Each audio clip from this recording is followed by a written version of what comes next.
Este que vos fala é o evangelista Rubens Carlos, e eu estou aqui para dar continuidade nesta gravação sobre a quinta e última parte da grande multidão que não podia ser contada, de Apocalipse capítulo 7, versículo 9 ao versículo 17, aonde fala sobre esta temática, sobre a grande multidão. Porém, eu quero aqui dar ênfase também sobre o arrebatamento da igreja, né? E esse arrebatamento, ele dá-se de forma bem precisa e notória, diferentemente ali do que está em Mateus capítulo 24, como a maioria dos intérpretes teológicos afirmam que aquele arrebatamento será o arrebatamento da igreja, né? Já outros historiadores e teólogos, eles afirmam que ali é a parousia, né? A vinda gloriosa de Cristo, quando ele vir para reinar pelos seus 1000 anos de reino milenar. No entanto, meus queridos irmãos, trata-se aqui em primeiro lugar de pessoas dos nossos países, né, das civilizações cristianizadas. Eram aquela grande multidão aqui de Apocalipse capítulo 7. Elas ficaram, na verdade, aqui. Elas não foram arrebatadas juntamente com a igreja de Cristo Jesus. Mas porque, na verdade, eram cristãos não de fatos, e sim cristãos nominais, ou seja, cristãos só de nome, né? Só aparência cristã tinham essas pessoas de todos os povos, tribos, línguas e nações da terra. Na verdade, elas desprezavam as advertências do Senhor Jesus. Nós vimos aqui em Mateus capítulo 24, versículo 44, que diz-nos: porque isso ficai também vós apercebidos, porque a hora em que não cuidais, o Filho do Homem virá. Tá?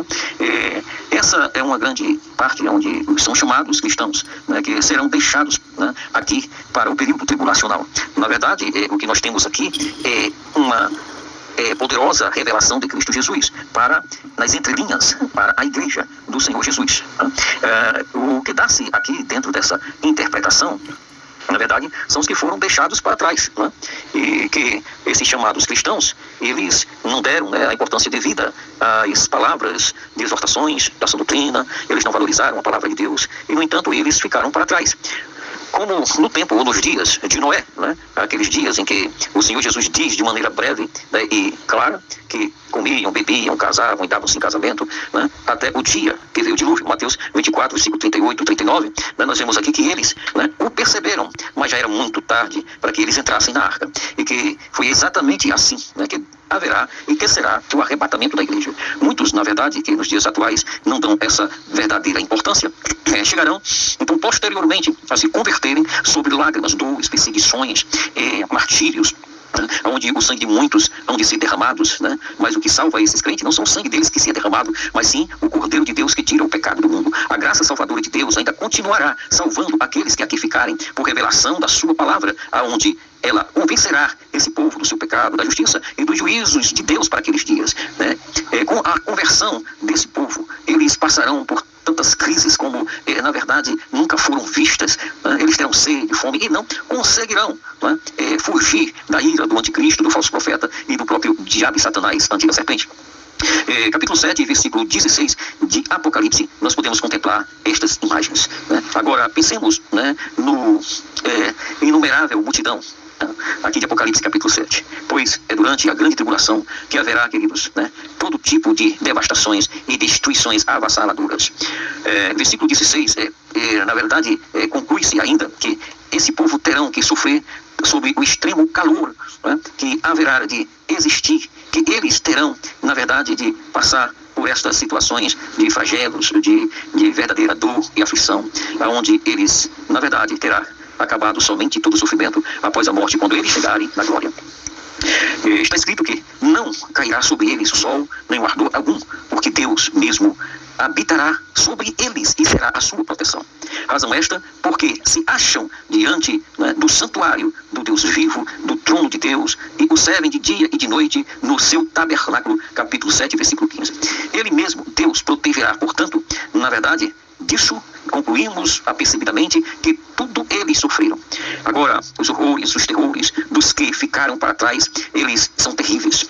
Tomemos, por exemplo, a vida da parábola do Senhor Jesus, que diz que estarão dois no campo, um será tomado, outro será deixado, e que um desaparecerá no arrebatamento da igreja e o outro ficará aqui para contar a triste história de sua vida, que apesar de tantas vezes ter ouvido a pregação do Evangelho, ter resistido na hora do apelo e não ter aceitado o plano salvífico de Deus, porque Deus amou o mundo de tal maneira que deu seu Filho unigênito para todo aquele que nele crê não pereça, mas que tenha nele, em Cristo Jesus, a vida eterna. E então, nós vemos aqui, meus queridos irmãos, já o início também dos juízos divinos, né, sobre os primeiros 7 selos, né, e também sobre as 7 trombetas de Deus e por último as 7 taças da cólera, da ira fulminante de Deus sobre os povos e as nações rebeldes. Vemos também que essa grande multidão, ela faz parte não somente de muitos cristãos de nome, né, mas também daqueles que se converterão posteriormente ao arrebatamento da igreja, e que, sem dúvida, também milhões e milhões de pessoas ainda haverão de serem salvas durante o período da grande tribulação. Nós temos que ver que quando o dia da ira do Cordeiro, ou seja, todo o universo começar a ruir, amados e queridos irmãos, aqueles que aqui estão, recordarão e procurarão a Bíblia, a palavra literal de Deus. Conhecendo do que isso se trata do grande arrebatamento, muitos deles haverão de aceitarem e de se converterem à pessoa de Cristo Jesus. Hoje, elas precisam ouvir o Senhor. E o tempo da vinda do Senhor está próximo. O chamado de Deus para todos nós é: arrependei-vos, porque o Senhor está próximo. E que seja através da palavra pregada, da palavra do Senhor anunciada em rádios, em TVs, seja qual for a forma, seja qualquer outras oportunidades que antecederão a era tribulacional. E quando chegar esse período tribulacional, queridos e amado ouvinte da palavra de Deus, a verdade é que não terão mais oportunidade de se tornarem membros do corpo de Cristo, fazer parte da noiva do Cordeiro. Eles ficarão aqui e, infelizmente, eles não receberão a coroa e nem sequer aperceberão o dia do arrebatamento, no qual Jesus Cristo disse que o dia e a hora ninguém sabe. Muitos poderão objetivar, mas não é possível, mas porque o arrebatamento ainda está por acontecer, mas depois que este fato ocorrer, na verdade, queridos, já será tarde demais para aqueles que não estiverem preparados, espiritualmente preparados por Deus. Nós vemos aqui, na verdade, que para aqueles tempos, alguns pregadores dizem que o Espírito Santo será tirado da terra, que o Espírito Santo não estará mais aqui. E isso com que ele se retirar juntamente com a igreja de Cristo.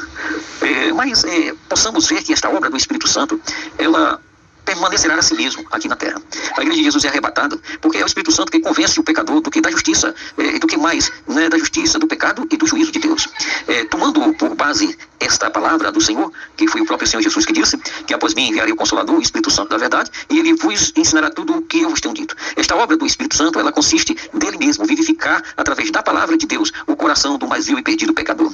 A palavra de Deus, quem ouve o Evangelho, com certeza, com o coração se crê para a justiça, e com a vossa boca se crê, se faz confissão para a vossa salvação. Nós temos aqui um aguilhão no coração. Pecados, as vontades, as paixões, as cadeias pecaminosas que, como uma bomba relógio, ela pode explodir a qualquer momento, e essa deflagração impedirá para o arrebatamento da igreja aqueles que estão pegados às suas paixões infames, aqueles que estão pegados ao amor ao pecado e às coisas mundanas. A palavra de Deus nos diz: não sabeis vós que a amizade do mundo é inimizade de Deus? Pois quem constitui-se amigo do mundo, constitui-se amigo de Deus. E esta palavra foi dirigida de forma dura, chamando-os a esses de adúlteros, né? Ou seja, que trocaram a Deus pelas paixões e pelos prazeres terrenos. Mas, meus queridos irmãos, a palavra de Deus produzirá vários milagres da graça aqui ainda no período tribulacional. Muitos exclamam: Senhor, aceita a mim, pecador. Ninguém será então rejeitado, porque o Senhor Jesus Cristo disse que o que vem a mim, de modo nenhum lançarei fora, né? Tudo que o Pai me dá virá a mim, o que vem a mim, de modo não lançarei fora. Isso está em João capítulo 6, versículo 37. Mesmo que o Espírito Santo com a igreja, né, tivesse sido retirado da face da terra, né, nós podemos ainda confiar no que profeticamente a palavra de Deus, que é a verdadeira profecia, ela haveria de ser cumprida mesmo no período tribulacional. Aqueles que se arrependerem, forem tocados pela palavra de Deus, que é espírito de vida, né, como diz o apóstolo: Mestre, onde iremos? E a quem seguiremos, se somente em ti as palavras, né, de vida e de vida eterna, né? Onde a palavra de Deus está, ali estará o próprio Cristo, Cordeiro de Deus, que tira o pecado do mundo, os amados ouvintes da palavra de Deus. Porque o agir de Deus é soberano, é divino, é perfeito, é amoroso e agradável. O agir de Deus, ele faz coisas maravilhosas e gloriosas. Pois antes de Gólgota e também de Pentecoste, nos dias dos profetas e através dos profetas, vemos aqui em 2 Pedro, capítulo 1, versículo 20 e 21, né, onde a diferença consiste em que antes de Pentecoste, ninguém nascia pelo Espírito Santo. O Espírito não agia como espírito de filiação, de Romanos capítulo 8, versículo 6, mas participou, por exemplo, da criação. O Espírito de Deus pairava sobre as águas, e que o Espírito de Deus ainda há de pairar em muitos corações de vidas que estão perdidas. Isso está em Gênesis capítulo 1, versículo 2. Neste sentido, nós podemos ver os tremendos e maravilhosos agir de Deus posteriores pelo Espírito Santo durante a grande tribulação, amados e queridos irmãos, pois está claro e bem objetivado quando nós lemos no capítulo 7, versículo 14, que eles lavarão suas vestiduras no sangue do Cordeiro. Então está agindo o Espírito de Deus. Em 1 João capítulo 1, versículos 5 e 6, esses salvos não terão a experiência do nascimento como nós a conhecemos, sendo que conforme 1 Coríntios 12, versículo 13, todos somos em um e só Espírito, batizados em um corpo, mas através de arrependimento e de conversão, através de muito choro, de muita lágrima, de muita dor no coração, eles haverão de se arrepender e serão para a glória de Deus salvos para a vida eterna, e o Senhor será glorificado, e aqueles realmente que se converterem, é provado pela palavra de Deus aqui de capítulo 7, versículo 14 de Apocalipse, lavaram suas vestiduras e alvejaram no sangue do Cordeiro. Oh, aleluia, glória a Deus. Meus queridos, mais uma coisa na verdade, chama atenção aqui nesta passagem, que esta grande multidão, formada de todos os povos, tribos, línguas e nações da terra, nós vemos aqui duas coisas importantes. Primeiro, eles lavaram as suas vestiduras, seu interior, seu coração, sua vida, eles entregarão nas mãos de Deus, cumprindo-se o salmo que diz, confia no Senhor e entrega a Ele todos os seus caminhos. Glória a Deus. É nesse sentido que o sangue do Cordeiro de Deus ainda haverá de lavar vidas e deixarem mais alvas do que a neve. Portanto, do outro lado, na verdade, eles entregarão suas vestiduras, seus corpos, e tornar-se-ão um com Cristo Jesus, nosso Senhor, por meio da morte, por meio da perseguição, por meio da humilhação, por meio da ultrajação, mas eles não negarão o nome de nosso Senhor e Salvador Jesus Cristo. Eles confessarão até mesmo na hora do martírio, até mesmo na hora da morte. Eles não negarão a palavra de Deus e nem o testemunho de Cristo Jesus, nosso Senhor. Oh, aleluias. Eles alcançarão a vida eterna. Eles serão salvos, redimidos, lavados e purificados, tornar-se-ão mais branco que a neve aos olhos de Deus, porque de fato eles se arrependeram e lavaram as suas vestiduras no sangue do Cordeiro. No entanto, meus queridos e amados irmãos, me desculpe pela forma tão emocionada com a qual eu estou aqui neste momento, mas a verdade, meus queridos e amados ouvintes da palavra de Deus, é que pouco tempo ainda resta. A vinda do Senhor está breve, está às portas. Jesus está quase chegando para arrebatar a sua igreja. Eles iam ser mortos, meus queridos, como igualmente eles foram, para a glória de Deus. No capítulo 6, versículo 11, nós podemos ver esta passagem que dizia: então, cada um deles foi dada uma vestidura branca. Eles disseram que repousassem ainda um pouco de tempo, até que também se completasse o número dos seus conservos e seus irmãos, que iam ser mortos, como igualmente eles foram. Apocalipse 6, versículo 11. Agora foi completado, meus queridos, o número dos mártires, em meio àquela grande multidão, em meio à grande tribulação. E que eles estão, de fato, diante do trono de Deus e do Cordeiro. Louvado seja Deus, o Pai e ao Filho. Nós temos aqui a personificação. E pensemos nesta personificação de Babilônia. Babilônia não poderá vencê-los. A perseguição do anticristo, do falso profeta, do dragão, da besta fera, de Satanás, não poderão vencê-los, pois a sua fé é mais preciosa do que o ouro que perece, como dizia o apóstolo Pedro em sua Epístola Universal.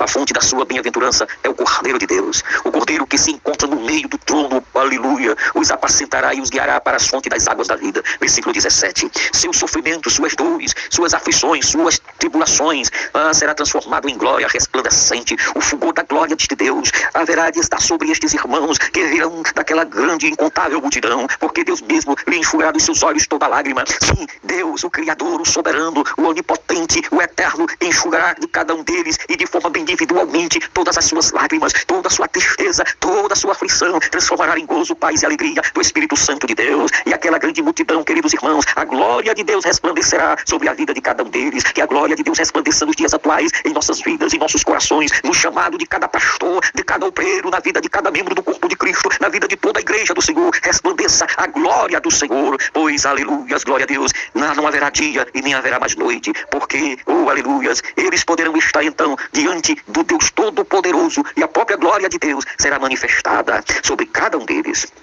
Aleluia, glória a Deus. Meus queridos irmãos, a igreja haverá de ser arrebatada, e isso antes da grande tribulação, a noiva do Cordeiro, onde não se há rugas, nem manchas, nem máculas do pecado, mas haverá nela os frutos, a obra do Espírito Santo, a benignidade, a longanimidade, a temperança, a fé, a mansidão, o amor, que contra estas coisas não há lei, nada poderá jamais tocá-la, porque a glória do Espírito de Deus estará sempre sobre ela. Por isso, queridos, é feita uma exortação para os nossos dias. Se ouvires agora a voz do Senhor teu Deus, não endureça os vossos corações, mas dá teu coração completamente, totalmente a Jesus neste momento. Pois a palavra de Deus também nos afirma, de Paulo aos Coríntios, capítulo 1, versículo 2 e 9, pois nem olhos viram, nem ouvidos ouviram, nem jamais penetrou em coração humano o que Deus tem preparado para aqueles que o amam. Glória a Deus, aleluia. Meu querido e amado ouvinte da palavra de Deus, este que vos fala é o evangelista Rubens Carlos, e eu quero deixar aqui o apelo nesta mensagem, o zelo e o amor com o qual o apóstolo Paulo pregava a palavra de Deus ali aos irmãos de Coríntios. Pois Paulo aos Coríntios, no capítulo 6, versículo 1 e 2, já na sua segunda epístola, ele dizia: rogo-vos, pois, irmão, pela compaixão, pelo amor de Deus para convosco, para que não recebeis a graça de Deus em vão. Pois eis aqui hoje o tempo aceitável, eis aqui hoje o dia da vossa salvação. Hoje é o tempo aceitável, hoje é o dia da vossa salvação. Para você que tantas vezes ouviu a pregação do evangelho, para você que independentemente está ou não dentro de uma igreja, mas que precisa de vir para este concerto com Deus, para estar preparado pelo Senhor e por sua palavra para o dia do arrebatamento eminente da igreja. Venha aqui hoje, neste momento onde você estiver, dobre os seus joelhos, reconcilia-te com o Senhor teu Deus, volta à casa paterna, pois preparados estão os teus vestidos, o anel será colocado em seus dedos, alparcas novas nos teus pés, e haverá de ter um grande banquete, meu querido, ali na ceia do Cordeiro de Deus, na glória dos céus, quando a igreja for arrebatada, nós passaremos ali juntamente com o Senhor durante 7 anos, e depois a igreja volta aqui para juntamente reinar com Jesus e com os 144 mil israelitas de Apocalipse capítulo 7, de Apocalipse capítulo 14, de Apocalipse capítulo 12. Venhas neste momento reconciliar-te com Jesus, venha neste momento aceitar, confessar Jesus pela primeira vez, quem sabe, na sua vida. É a melhor e a mais certa de todas as decisões que o ser humano pode tomar, pois o próprio Senhor Jesus Cristo nos diz que todo aquele que me confessar diante dos homens, também eu confessarei diante de meu Pai e de seus anjos que estão nos céus. Hoje é o dia. Hoje é o dia de você abrir a porta do teu coração. Hoje é o dia em que o Senhor está dizendo através de Apocalipse capítulo 3, versículo 20: eis que estou à porta e bato. E se alguém, querido, esta porta é a porta do teu coração. E se você nesta noite abrir a porta do teu coração, da tua vida, para Jesus entrar nela, Jesus Cristo diz que entrará e fará em ti morada. Ele ceará contigo e tu cearás com ele. Na verdade, eu digo, ouça o que o Espírito diz às igrejas. Ouça o que Jesus fala e falou a você durante todo o tempo desta mensagem. No entanto, eu agradeço por sua atenção, pelo seu carinho.